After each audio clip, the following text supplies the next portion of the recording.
My task is to share with you the alternative economic pathways proposed by the Azimio la Umoja One Kenya Coalition Party for the people of Kenya.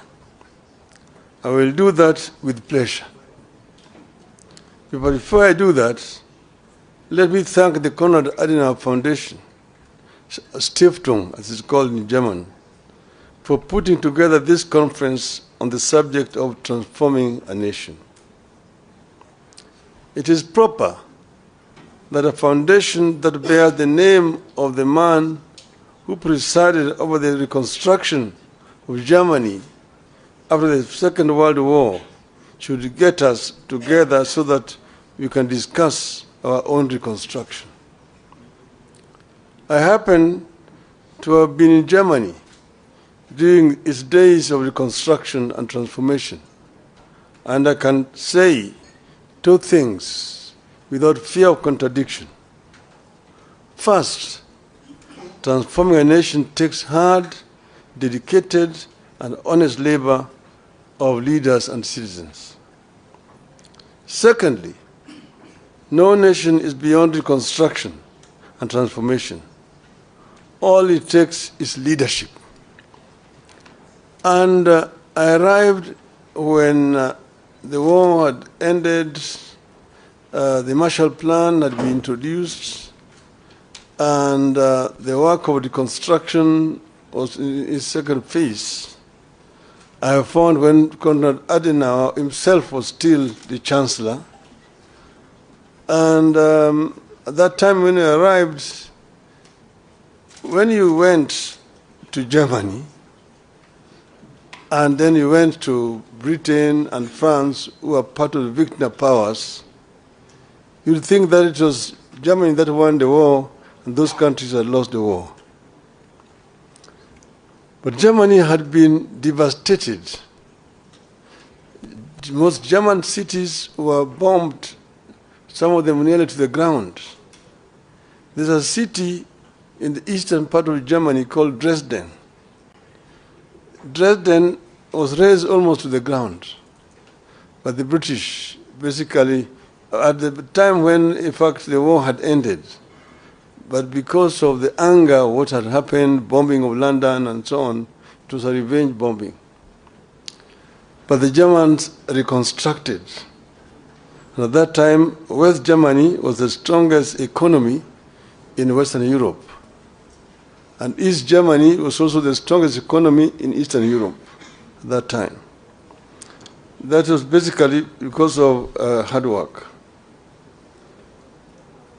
I want to say that a year after our election, if you ask Kenyans, are you better off today than you were at the time, this time last year? The answer will be obvious, that we are in a deep hole. Failing policies and grim economic prospects. There's a devastating loss of trust and confidence in our economy, our financial markets, and our government. We are caught in a cycle where reduced spending power leads to loss of jobs, which leads to even less spending, where the people can't borrow because rates charged are too high, yet lack of borrowing slows growth and leads to even less credit. Credible data collected and published by the government confirms all this grim news. And this meeting is taking place as a day after the State of the Nation address by the President. I'm going to try to answer some of the things that he said yesterday. But this is not a response. At the Hustler Fund, which was supposed to support households and micro enterprises, default on payments at a higher rate than those at the commercial banks, SACCOs, and microfinance. Out of the Hustler Fund's outstanding, that is 10.2 billion shillings worth of loans in the last 9 months, 29% is deemed to be portfolio at risk, implying it has not been serviced by the borrowers as per agreed schedule. This means that borrowed amounts worth about 2.9 billion shillings in Hardshake Fund loans fall in the category of non-performing loans. Job cuts are back to the rate where they were during the COVID. According to the CBK survey, more than a quarter of chief executives expect to cut jobs before the end of the year because of increased operating costs and softening demand for goods and services, setting up families for a gloomy festivities period. The Central Bank of Kenya is the survey that targeted CEOs of more than 1,000 private sector firms through online questionnaires shows that 26.3% of those surveyed expect to cut their workforce between now and the end of the year, while 63.5% will not be hiring any new staff. At the Nairobi Securities Exchange, some 6,256 foreign investors fled in the last 9 months. This is 42% of foreign investors in the country. This exodus is a result of the rapid but unstable tax policies that are scaring away foreign investors and leading to low revenue collections. In October, the same National Security Exchange was ranked the worst performing African bus in the first 9 months of the year in dollar returns.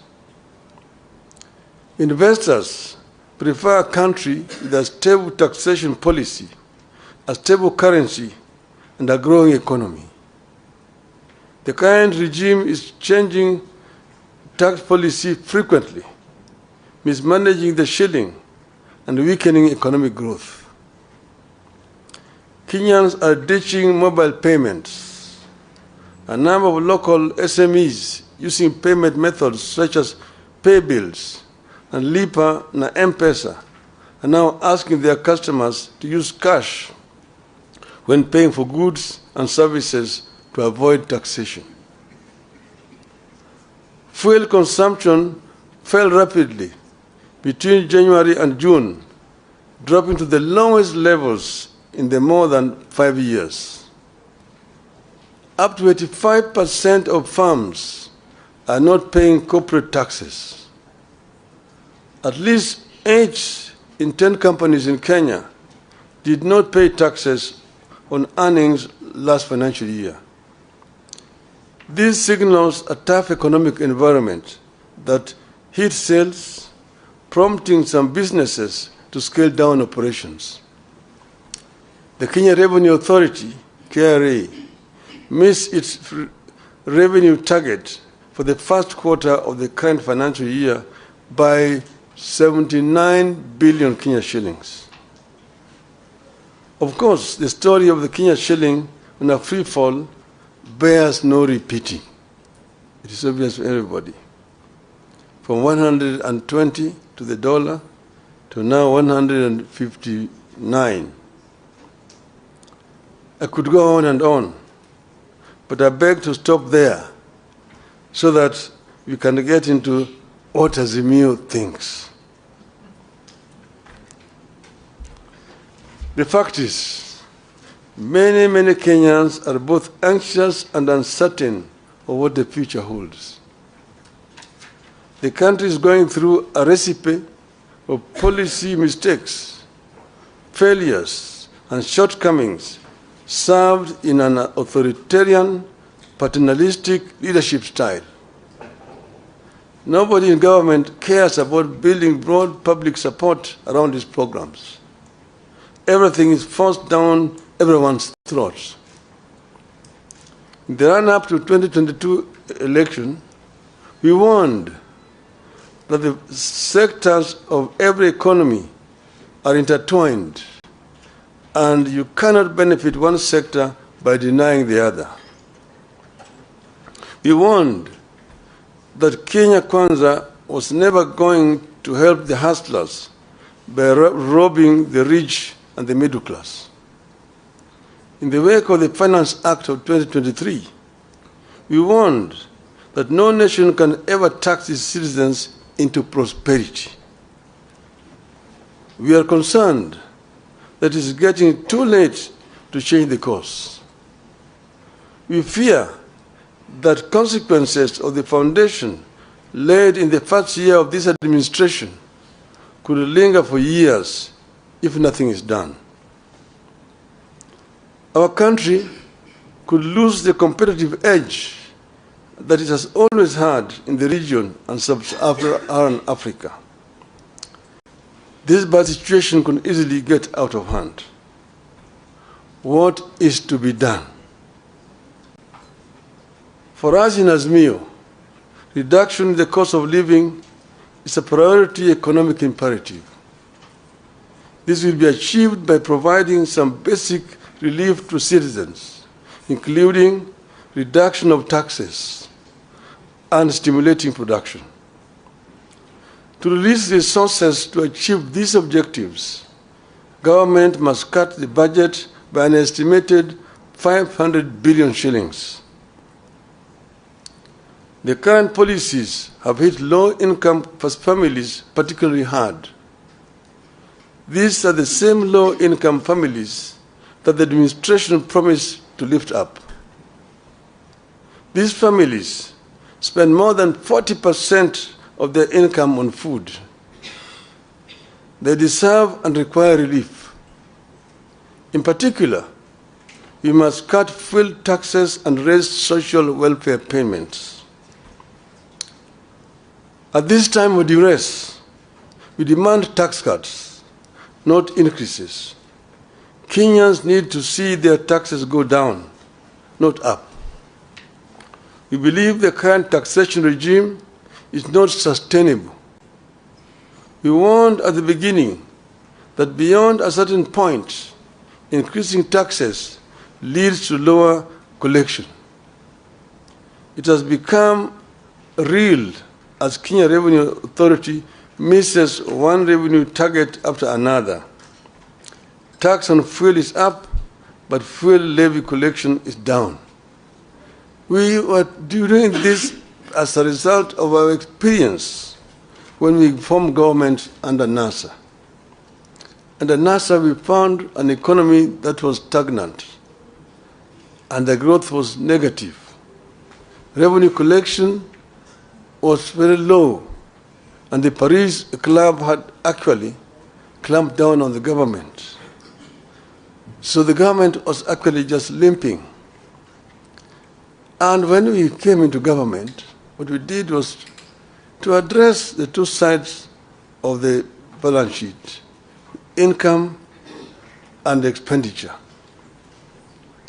We found out the government was collecting 200 billion shillings of all that was being collected. We looked at the sources of revenue, customs duty, income tax, the VAT, and so on. And then the other side, expenditure, how they were procuring. You looked at revenue officers, those officers in the customs, in the income tax department, in the VAT, and procurement officers in all the ministries. They were the boys in town. They're the ones who are buying apartment blocks in town, the ones who are driving the latest models of cars, Mercedes, Toyota, what have you. They're the ones who are building castles in rural areas. They're the ones who are building high-rise buildings in village markets.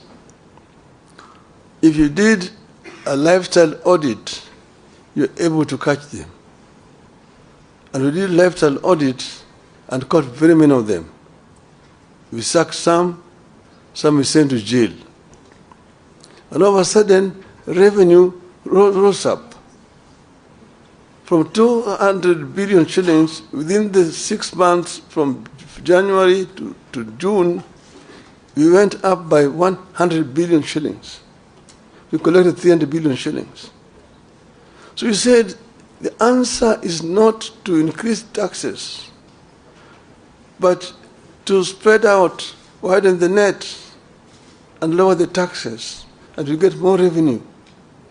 The following year it went 500 billion, 700 billion, 900, we reached 1 trillion.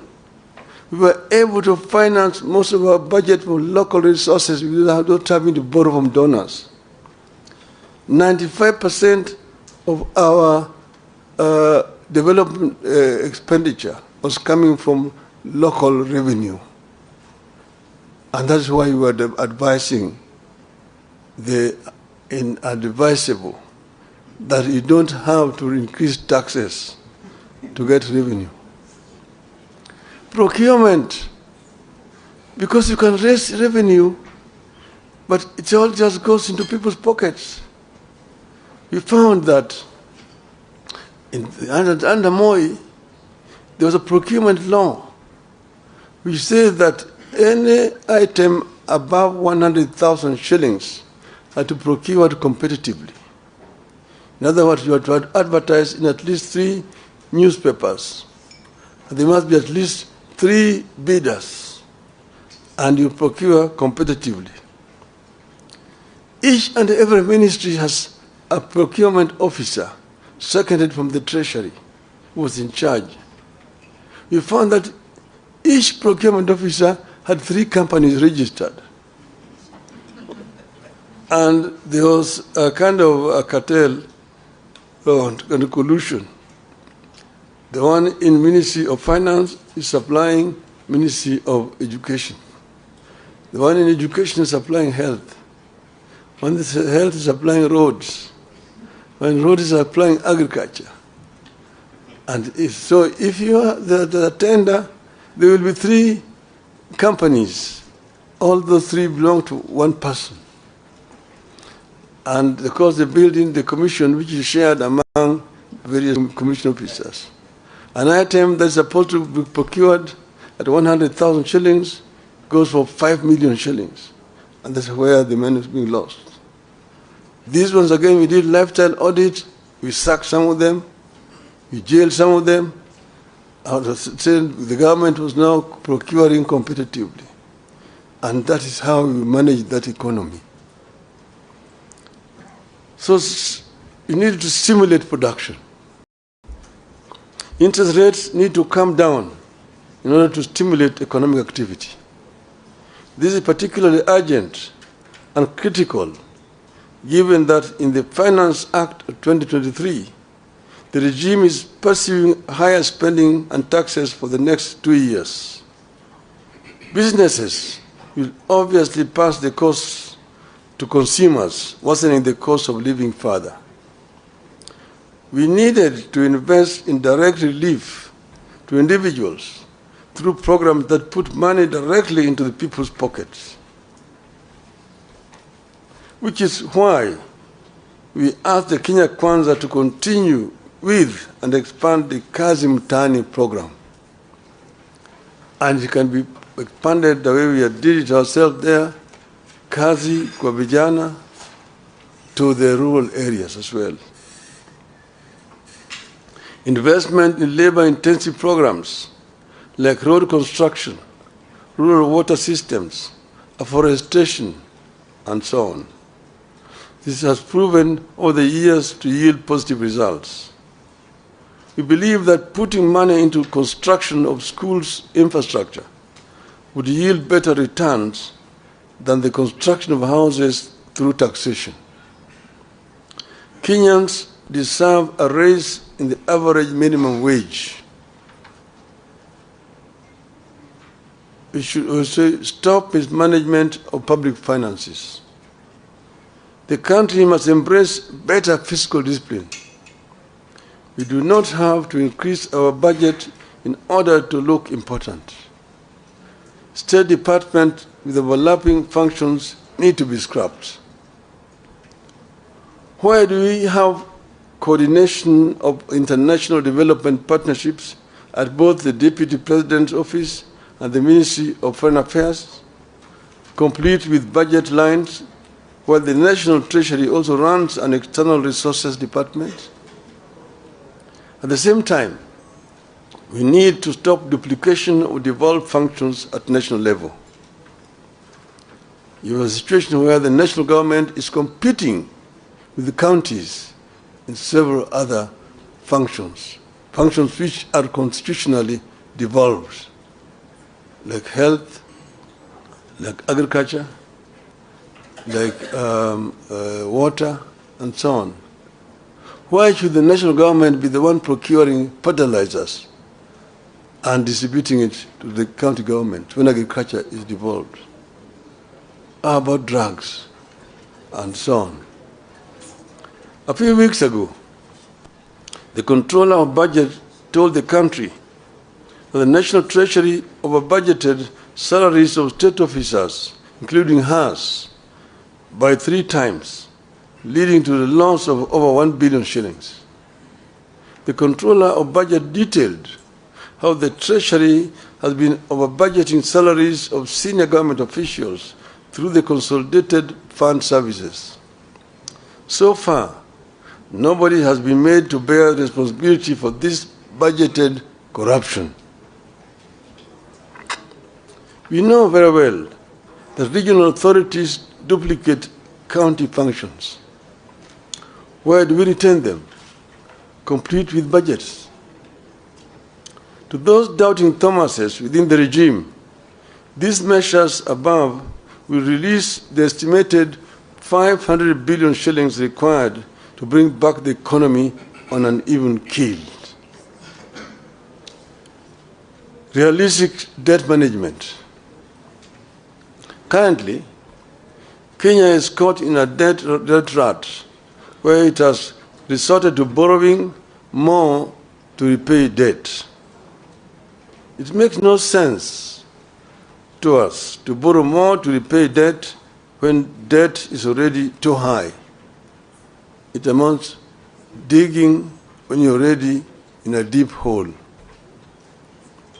Our position is that the National Treasury ought to ask creditors to push up payments falling due to a future date rather than keep paying it. This is what people do when they have a crunch in their finances, but know they can pay later when their income is higher. Rescheduling debt is not at the same time as the same thing as debt default. People default when they are bankrupt. Kenya is not bankrupt. Kenya should not default. By rescheduling debt payments falling due, the government can forgo punitive taxes and create room for critical social and economic spending. In conclusion, 1 year on since the inception of new government, this is the time to reset the economic policy broadly. And you're not going to set this broadly by mere rhetorics, by talking and making promises to the people, empty promises. The effectiveness of government by key initiatives, including the Hardshake Fund, should be reviewed by a forum comprised of the government, political parties, the business community, and the civil society. This is what should be happening. And if this happens, we will be able to come up with proper solution to the problem that we are facing today. The government today is living in denial. If you listen to the State of the Nation address yesterday, if you were talking to some people who are living in planet Moon, you are not being realistic to problems confronting this country. And these problems must be confronted frontally. not by trying to give diversions here and there. We have said today that the cost of living is real and is killing the people. It has to be addressed if you are going to actually relieve the plight of the people of this country. This is our position as Azimio. Now, finally, Madam, you've written there, Raila Odinga ran for presidency 5 times and lost 5 times. In other words, and each time he complained that he did not lose. I accepted losing elections in 1997. I said I'd lost and accepted. In 2007, the jury is out there. Everybody knows what happened. In 2013, everybody knows. 2017, people know. 2022, some of you are around in the country. The so-called Independent Election and Boundary Commission had 7 commissioners. Out of those 7 commissioners, 4 said no. 3 are the ones who said yes.